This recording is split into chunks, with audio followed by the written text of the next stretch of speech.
पहलगाम में आतंकी हमला। ठीक 7 बजे गृह मंत्री अमित शाह पहलगाम का दौरा कर सकते हैं। आज 3 से 4 बजे के आसपास आप तमाम लोगों ने सुना कि पहलगाम में आतंकी हमला होता है और करीबन 12 से 16 के आसपास जो टूरिस्ट डिफरेंट स्टेट से आए थे, वो टूरिस्ट जो है वो जख्मी हालात में इस समय अस्पताल में मौजूद है।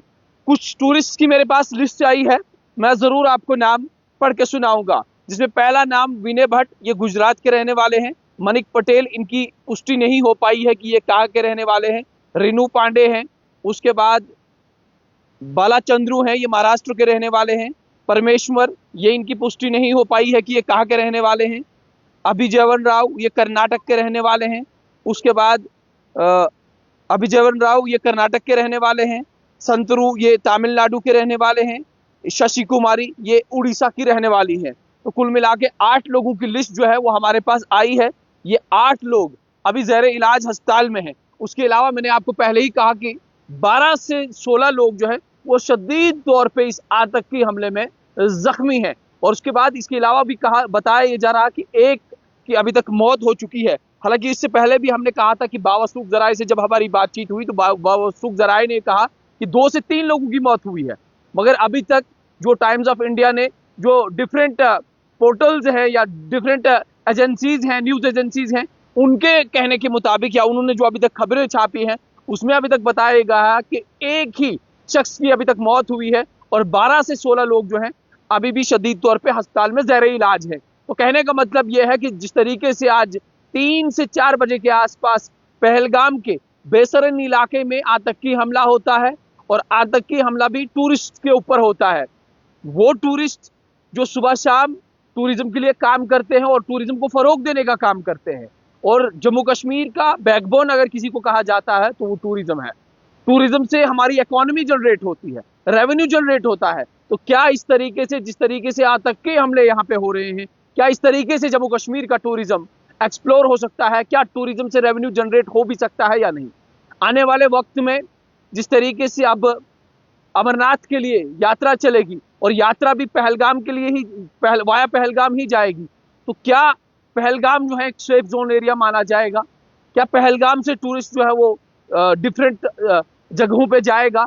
आज इस तरीके से बेसरन के इलाके में, वो बेसरन इलाका जो चारों तरफ से जंगलों से, हरे भरे जंगलों में और एक सरसब्ज मैदान है, उस जंगलों के बीच में, उस सरसब्ज मैदान में बहुत सारे टूरिस्ट आए और वो टूरिस्ट जब वहां पे पहुंचे उसके बाद उनका खान पीन शुरू हुआ।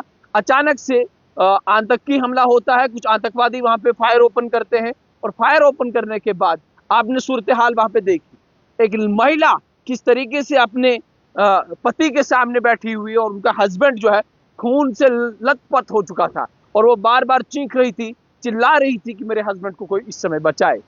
भारतीय जनता पार्टी का यह दावा था कि 2019 के बाद खुशियां ही खुशियां जम्मू कश्मीर में आएंगी। और उसके बाद उन्होंने ये भी कहा था कि अब आतंकवाद, अलगावाद जो है जम्मू कश्मीर से खत्म हो जाएगा। 370 जो है ये आतंकवाद और जम्मू कश्मीर के बीच में एक बैरियर बन चुका है। हम 370 को हटाएंगे और आतंकवाद खत्म हो जाएगा। मगर जिस तरीके से आप लगातार देख रहे हैं कि हम जम्मू संभाग की बात करें तो जम्मू संभाग में कठुआ में आतंकी हमले होते हैं, हीरानगर में आतंकी हमले होते हैं। जिला किश्तवाड़ की बात करें तो छात्रों में आतंकी हमले होते हैं। जिला डोडा की बात करें तो फिर सिन्नू के इलाके में आतंकी हमले होते हैं। तो कहने का मतलब ये है जम्मू संभाग में भी आतंकवाद जो है वो खत्म होने का नाम नहीं ले रहा है। जिस तरीके से कश्मीर में अलगावाद जो है बड़े पैमाने में इस समय काम कर रहा है। और उसी बीच जो है खबरें ये भी आ रही है कि गृह मंत्री अमित शाह ठीक 7 बजे श्रीनगर आएंगे और श्रीनगर के बाद ऐसा लगता है कि वो पहलगाम का भी जांच करेंगे कि क्या कुछ सूरत हाल है। हालांकि जिस इलाके में, बेसरन के इलाके में जो ये आज आतंकवादियों ने कायराना हमला वहां पे किया है, इस बेसरन इलाके में ना कोई रोड कनेक्टिविटी है, ना कोई और अन्य सोर्स ऑफ कनेक्टिविटी है, बल्कि लोग जो है यहाँ बाई फुट इस इलाके की तरफ जाते हैं या तो फिर अगर हॉर्स राइड लेना चाहे तो हॉर्स राइड के जरिए यहाँ पे टूरिस्ट जो है वो जाता रहता है। अब हॉर्स राइड के जरिए ये यहाँ टूरिस्ट जो आज की तारीख में पहुंचे थे, कुछ लोग बाई फुट यहाँ पे पहुंचे थे और सैर तफरी कर रहे थे। और जाहिर सी बात है कि जम्मू कश्मीर का रेवेन्यू जो है वो इसी से जनरेट होता है। मगर अचानक कुछ विजुअल्स ऐसे आए जिन विजुअल्स में आप साफ तौर पे सुन भी सकते हैं कि गोलियों की जबरदस्त बौछार वहां पे हुई और उसके बाद 3 से 4 लोग जो है वहां पे गिर पड़े, शोरगुल वहां पे हुआ और कुछ कश्मीरी जुबान जो बोलने वाले लोग हैं, शायद वो वहां पे काम करने वाले लोग हैं, वो उन टूरिस्ट से कह रहे थे कि आप टेंशन ना लें, आप डरे नहीं। हालांकि कुछ लोकल्स भी वहां जख्मी हुए हैं, ऐसा नहीं है कि सिर्फ नॉन लोकल्स वहां पे जख्मी हुए हैं, कुछ लोकल्स भी वहां शदीद तौर पे इस समय जख्मी हैं और कुछ नॉन लोकल्स भी जख्मी हैं।